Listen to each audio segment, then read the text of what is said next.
1920s Day goes back to probably about 2004, but it wasn't a 20s day. What happened was there was an English teacher and a history teacher who did a collaborative effort to bring together the Great Gatsby lawn party, and it was a Gatsby Day. And then the U.S. History Department started to get more involved with it, and as we did, it grew in size. So before 20s Day, the students do a presentation where we look at different social and cultural changes in the United States, and so I think that it sets them up for a good context of going into the day and enjoying what is supposed to be a day of fun. Many students dress up, then we all get together at lunch, we celebrate by going through the different sets, and then end it with a Charleston dance.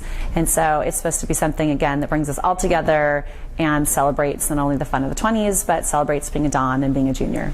Each teacher and all of the students involved in the setup put in a ton of effort, and every year we think about how much effort the setup takes. It requires a couple weeks before that we design the sets, put all of the detail into the sets, and then put them together for the junior class to enjoy on 20s Day. Our group does Hollywood, there's Chicago, there's also New York. Well, they go into the Hollywood display and they're going to meet all the actors and actresses, see some of the big movies that are being produced. There will be informational posters about the events of the 20s in Hollywood and who the movers and shakers were. So part of our 20s curriculum is to take a look at the label of the Roaring 20s and to take a look at the decade as a time where barriers were broken and where people dreamed big.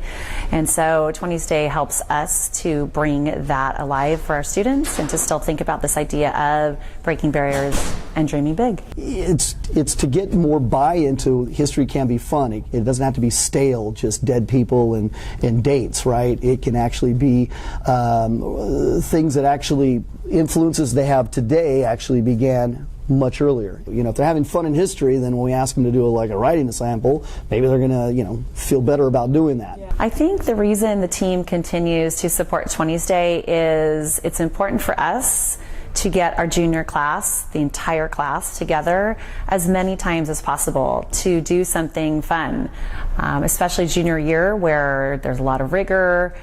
We think that it's important to have some spirit and to do something special as a junior class.